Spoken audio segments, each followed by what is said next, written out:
លាសាវកទាំងឡាយកណាបានផ្ដល់ចរិយាធម៌សំខាន់ដែលជាប្រភេទធម៌វិជ្ជមាននៅពេលណាដែលមានភ្លើងឆេះព្រៃ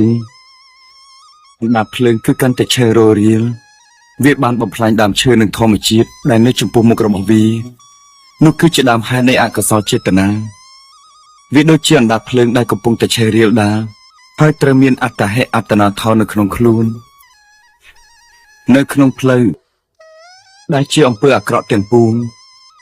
ទោសៈចេតតាលោភៈ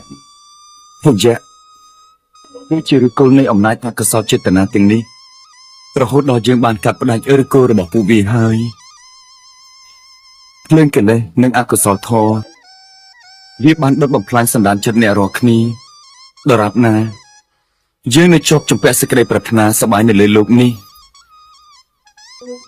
គោលដៅប្រាថ្នានោះនឹងមិនបានសម្រេចឡើយ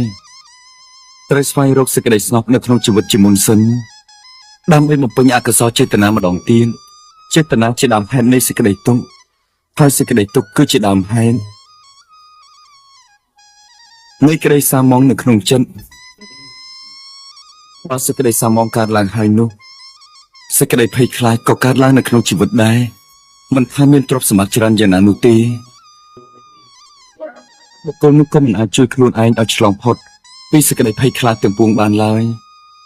មិនថាគេនឹងមានអ្នកការពារជីវិតមិនឲ្យមានការភ័យខ្លាចទៅថ្ងៃអនាគតក៏គេនៅតែគេចមិនផុតពីភាពសោកស្ដាយនៅអតីតកាលបានដែរទូរស់នៅកំដរជីវិតសម្រាប់រងចាំការកំណត់គេនឹងរស់នៅគ្រាន់តែតុបតែងលម្អរាងកាយគេទទួលភាពសប្បាយកំដរពិភពលោក